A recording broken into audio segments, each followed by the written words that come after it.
There's nothing better than well-installed, good-looking cattle rail, whether it's in the front of your property or around your yards. One of the best contractors in installing cattle rail is Rob Bailey from Bathurst. Rob, how you going, mate? Good, Tim, thank you. Yourself? Not too bad. Now we've got Nathan here and we've got James. Yeah, the A-team, mate.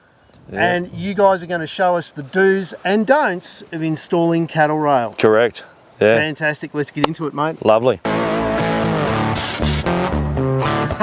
Rob, James, first step is to get your top rail set at the right height all the way along the run before you start doing any more rails. Yep. And James, you're only tacking it. Only lightly, yes. And that means, I suppose, if you make an error, you can easily take it off, put it back on again. It's Correct. kind of like just putting a bit of blue tack on there, isn't it? Correct. Now, Yep. Rob, you are not measuring these with a laser level or anything like that. These are all put in by eye. You've driven these posts to the correct height to follow the land. Yep. But then you adjust that by eye, mate. Adjust it by eye, because you will have a little bit of difference in the way of the land, because it's got a bit of a gap here, a bit of a hollow here. We're actually following just slightly. We're just slightly following it. Okay. Yeah. So don't stick to 100% 90-degree flat level. If you've got a slight dip in your property or you've got a slight dip in the project, follow it. What about if the dip's significant? Would you step them? Then step them. Yeah, Okay. but it's got to be a big dip in it to step So them. more than, say, 5 degrees or something like that? Yeah, a lot more than 5, yeah. But you can cut your rails to a slope, to an angle, to a degree. You can go up to 10 degrees, 12 degrees without any dramas at all. But don't be afraid to follow your land a little bit with the top rail. Yeah, just it'll make it look nice. It'll follow the lay of the land a little bit. You won't have big height differences in hollows and when you get up to the higher point. Yeah. So your first don't of the day is don't weld all your other rails in the panel until you get all the top rails in place. Yep. Because Because otherwise, set your level for all the rest, isn't it? yeah, and you'll come back and you'll look at it and you won't like something about it. So then you've got to change, 30, 40 rails. You didn't like something about this one just before. Yeah, it wasn't quite right. So just here you can see that we're not quite right with our heights here. So because we've done just a little tiny tack, we can just nick that tack, bring him up till he's just the right height with this rail here. Perfect. Now, Rob, this is the jig that you've made up to weld all of your rails, and you make up different jigs for the different number of rails for each job. Yeah, different jigs, different heights, different measurements. It's just a quick throw together jig. So a bit of 50 by 50 square and a bit of flat. Yeah, just a bit of flat, and you can change whatever spacing you would like. Fantastic. So we hang them on the rail here. Just hang them on the rail. You got another one exactly the same just here. Yep. And then it's just a case of hang the rails and weld the rails. Yeah. You don't do any levels. Once you've got your top rail right, the rest just follow. It'll follow. Yep. And that makes sense. If you're following the land, you don't want to be remeasuring every single rail. Do No, you? waste of time.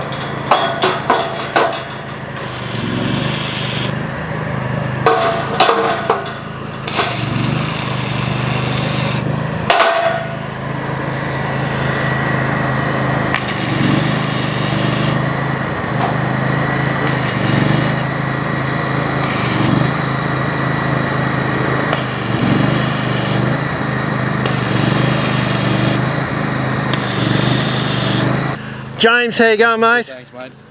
Mate, you're going to show us how to weld these rails. Now, there's a few do's and there's a few absolute don'ts when you're welding rail, isn't there? Exactly. And you've got to get used to it and you've got to use the right technique. First off, tell me about the equipment that you use. Well, world class, Australian owned.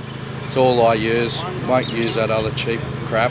Yep. So, always world class, always Australian owned. Gets a bit of a flogging out here, I imagine. Sure does. Yeah, sure does. Now, you're using gasless MIG, Gasless and you're MIG. doing that because you can weld up or down, can't you? Yes, correct. And you don't have the risk of running the gas, losing the gas out here in the wind. Alright, so Tim, the first thing you want to understand with cattle rail, it's pretty light steel, it's only 2 mil thick. So you don't want to put too much energy into the cattle rail, you want it more focused on the post so it doesn't burn holes and look like crap.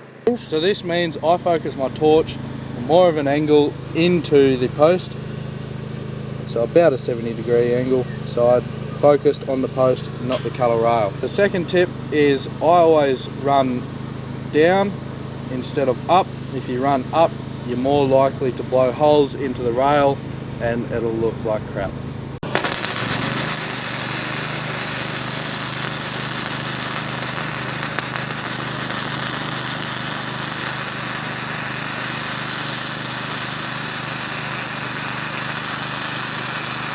And because I'm using gasless MIG, I don't have to worry about slag at all. Oh yeah, baby.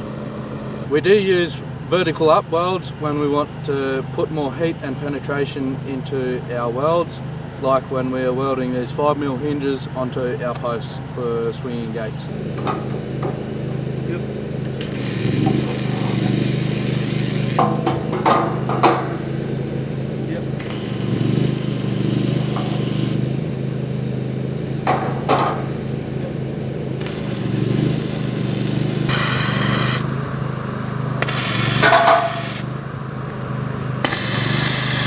Now Rob, last but not least, we've got the most difficult problem of all with cattle rail, I reckon, and that is multiple angles. Now we've got our flat section here, you put all your top rails in to the top of this post here, but then you had a 45-degree angle here to go uphill. Yeah. So you've got a 3-degree slope plus a 45, and you've got to somehow make this look like it's all straight with your main rail. Yeah. So take us through how you set up this compound corner. Yeah, so what we've done is we've set this rail here first, our top rail. Yep, all the way along. All the way along. Yep. And that's set our main part of the fence. So we've come to this post here, then we've gone back up to the top up there. So now we're up the top of this compound corner, mate. You did some measurements to begin with. Yeah, so what we've done is we've used our little IMAX here. Yep. And he's told us that we're at 4.8, but we've just gone 4.5. Yep. So we've cut our rail with a 4.5-degree angle. So you measure from top to top. Yep. And get your length right. Yep. And then you make the cut from those top marks at 4.5 degrees. Yeah. So that it slots in, matching the angle of the land between the posts. Yep, correct. So now you've measured all of these rails top to top between posts and cut them to match the angle of the slope. But now we're getting up to the compound corner. How do you cut the rails at the compound corner? So we've just gone with our 4.5 degrees again. Okay, so this one's cut at 4.5 degrees. Just cut at 4.5. Then we've gone down there. We've had to come to a 45. Yeah, right. Still with a 3-degree on the top and the bottom. So this corner is the most complex cut that you do in the whole job, isn't it? Yeah. Because you've once again measured top to top. You've come to the top here with the right measurement. Yep. And then you've cut that at a 45 on the saw. Yeah, so we've just cut our rail at a 45-degree angle. Yep. But then to get our to about halfway. Yep. Then to get our 4 degrees, we've cut it just with a little grinder, a little handheld grinder, just to try and tidy that up a bit. So we you don't have a fit big this gap here. little bit here by hand with a grinder. Yeah, yep. Take that little bit of time. Yep. Cut it with a grinder. It'll be good. It's going to look perfect from the road, isn't it? Yeah. Now, Rob, last but not least, you've got a change in direction on your cattle rail here. Yep. So you've actually put in a stay on this. You wouldn't always put a stay on cattle rail. If it was a straight run, you wouldn't? If it's a straight run, I wouldn't worry about it because you're coming against all that weight there. Yeah, but right. because we've changed direction, we'll put in a stay. So what you've done there is you've cut the end there at about, what, a 30-degree angle and crimped it flat. Yep. Welded it to the corner of the post. And then you've taken that down to a ground plate. Now, you like ground plates as opposed to concrete in the ground. Yeah. Gives you that little bit of movement, flex. Little bit of movement. They move a bit more. And that's a good thing, isn't it? It is. Your fence has got to have some give to it. You can't have a solid, rigid fence. A little bit of give doesn't hurt.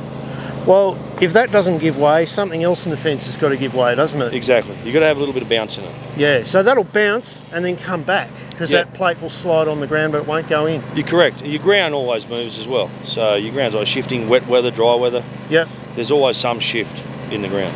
So coming off a square post, you can't use anything that requires a round post connection. You've just used a cable here and a cable strain to a plate and then welded your stay onto the post. Yeah. Nice and simple, mate. Simple and easy. So Rob, as quick and easy as that, when you know what you're doing, any job is fast and easy, isn't it? Yeah, having the correct tools. and the experience. Now I have noticed you have, unusually for you, concreted these posts in. Yep. Now you're not a big fan of concrete in agricultural fencing, are you? No, not a big fan of it. You don't find that it holds in the ground as well as driven posts? Not as strong as driven posts, but because we've gone a square post 100 by 100, yep, and we've gone cattle rail to it, we don't want that post to actually turn. And when you're driving square posts, even with a square post head, you find they turn a little bit on you? They sometimes will turn that bit, and it'll be just enough that'll make a big gap on one side. Right. Rather than concrete. Concrete gives you that accuracy. So digging a hole, putting concrete in when you're dealing with square post cattle rail, yep, gives you that millimetre precision, because exactly. you go to the millimetre with your posts, don't you? Yep, yep. You spend the time getting your posts right, and the rail just flows. And it flows, makes it quicker, easier, and a better result in the end. Well, mate, thank you very much for having me out here today. Again, I really appreciate it. No, Some anytime. fantastic tips there today. Send this video to someone who you think could build their rail better. And don't forget, if you like this kind of video, hit the subscribe button, give it a thumbs up. There's plenty more next week. Rob, we've got another one coming up. We have. Let's get into that one.